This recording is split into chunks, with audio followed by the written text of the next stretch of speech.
Разговараме нели за 4 точки, односно сега сте на првата точка, тоа е годишен извештај на Државната комисија за жалби по јавни набавки. Ако визуелно го гледаме, тоа е добро подготвен извештај, скоцкан, каде што статистички се прикажани сите од нивна страна информации, но според мене во ваквиот статистички извештај се крие и сака да се прикрие едно незаконско работење на функционерите на СДСМ во Република Македонија. Во заклучокот и препораките на крајот од годишниот извештај барате нови вработувања, барате поголем буџет, барате нови простории за работа, а очигледно дека тоа не е потребно. Секој дневно сме сведоци на некоја нова афера на власта поврзана со јавните набавки, а решавање и завршница скоро и да нема. Сега, тоа го подкрепувам со неколку примери.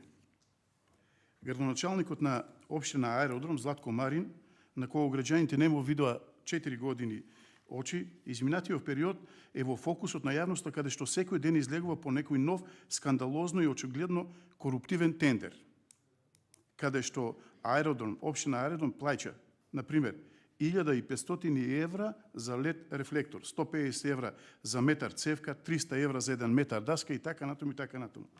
Градоначалникот пак Смилевски од општина Бутел 4 години нема реализиран ниту еден поважен проект од тие кои што ги вети и од тие проекти врз основа на кои што ја доби и довербата на граѓаните од општина Бутел. Општина Бутел е рекордер и годишно троши околу 400.000 евра за привремени партиски вработувања преку тендери и односно јавни набавки. Истото тоа се случува и со градоначалниците од Повардарието, пример општина Велес, Неготино, Росоман и така натаму, да не навлегувам, ова се само неколку примери. Вака вика, антикорупцијска денеска ја побара документацијата за кинеските вакцини. Филипче на пресконференција говорејќи за набавката изјави дека откако не успеале по регуларен пат да добијат одговори од кинескиот производител, побарале преку алтернативен начин да дојдат до вакцини. Значи преку алтернативен начин да дојдат до вакцини против COVID-19. Тој ја потврди автентичноста на документите објавени во Лаверита и дека помош побарале и од активни кинески компании кои работат во земјава како Power China и Синохидро. Градоначалникот на Скопје, Петер Шилегов. Ова се само примери кои што ги наведувам, односно ги набројувам во врска со нерешените тендери, односно нерешените јавни набавки во врска со аферите кои што ги спроведуваат градоначалниците и функционерите на СДСМ. Се навраќам на Петер Шилегов. Градоначалникот на Скопје Петер Шилегов јавна набавка предизвикал конфликт со јавната набавка, предизвикува конфликт на интереси и расфрлање на државните пари во време на пандемија. Имено и колешката од ВМРО ДПМН, госпоѓа Жаклина Пешеска, го спомна истиот, но јас сакам да се навратам уште еднаш за тој пример. Станува збор за набавка која ја добил од фирмата Фајмкам во собственост на Горан Георгиевски со вредност од 1 милион денари, односно 16.000 евра, за снимање на зелени површини и рана детекција на растителни болести.